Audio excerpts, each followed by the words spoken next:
Ferrari's rotating rear wing, the one they've nicknamed the Macarena, running since Miami, just delivered a mixed but revealing Friday in Budapest. Leclerc topped FP1, Hamilton topped FP2 in a genuine Ferrari 1-2.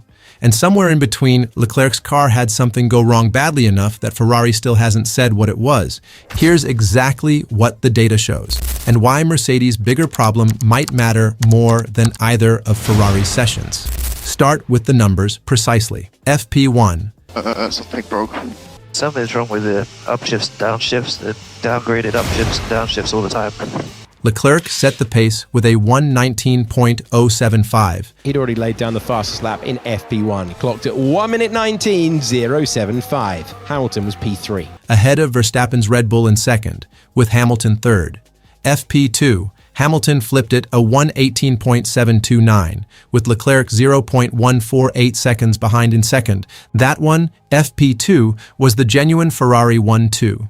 Two different sessions, two different stories, both pointing the same direction at a track that's been called Monaco without the walls all week, where straight-line speed barely matters and mechanical grip decides everything.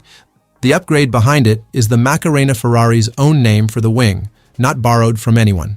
This weekend's version adds a triple-element winglet cluster into the legality box where the rear wing actuator normally sits, a concept several rivals, including McLaren, already ran back at Monaco. Ferrari skipped it then. Hamilton said afterward that not running it was a mistake. Now it's here, and across both Friday sessions, it's clearly working. McLaren didn't stand still either.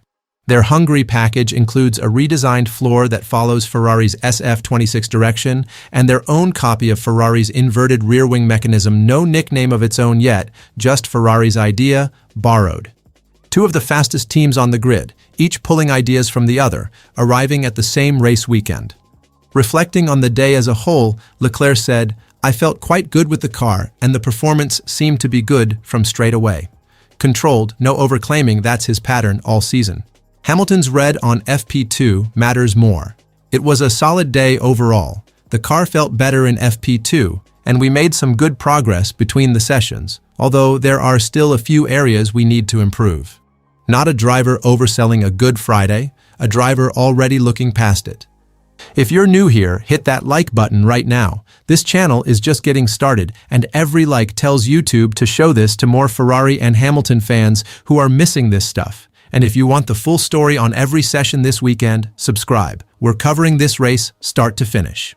Beat 1. The conventional narrative going into this weekend was simple. Ferrari brings an upgrade. McLaren brings an upgrade. Whoever executes best sets the tone.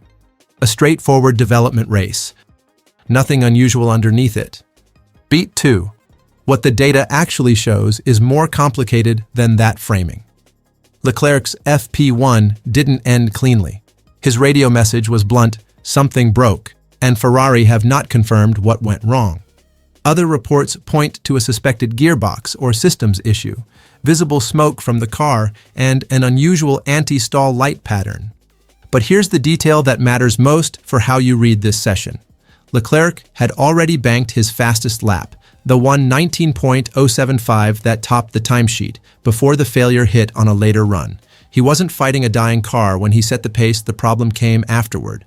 That's a meaningfully different story than topped the session despite the car falling apart underneath him. It's set the fastest lap clean, then something broke.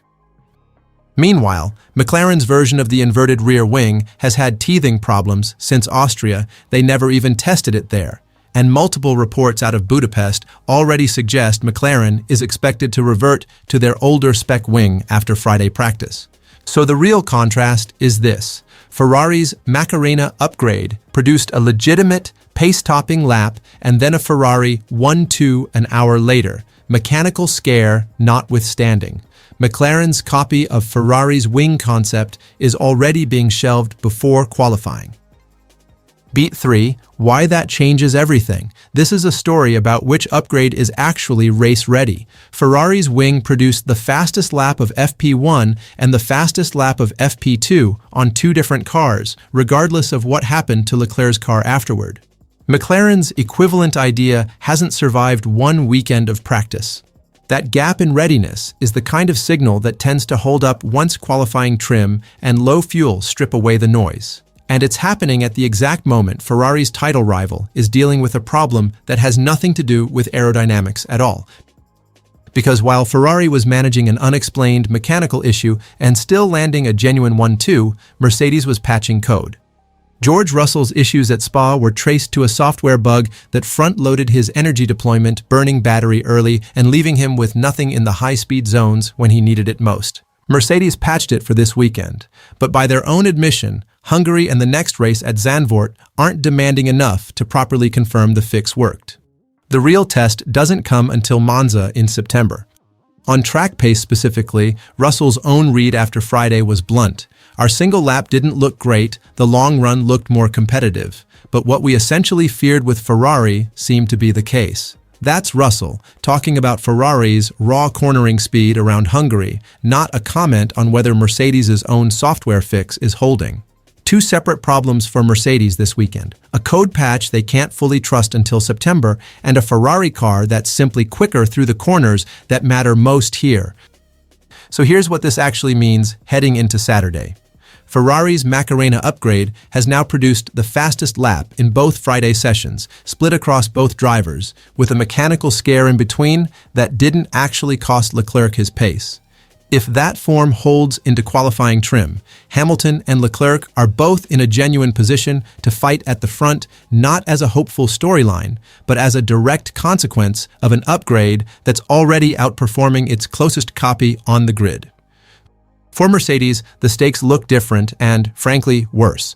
Antonelli's championship lead is intact regardless of what happens this weekend.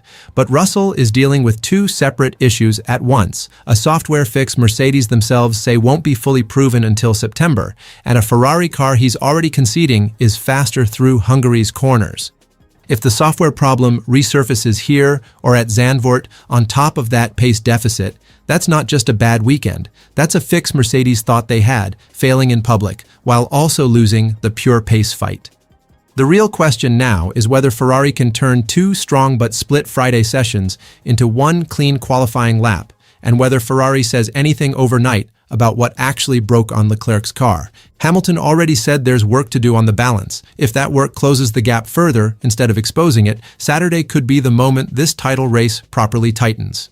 Watch two things in qualifying: whether Ferrari's pace advantage over Mercedes grows or shrinks under low fuel, and whether Ferrari issues any statement on Leclerc's FP1 failure before the session starts. Both answers tell you whether Budapest was a real turning point or just one good, slightly chaotic Friday.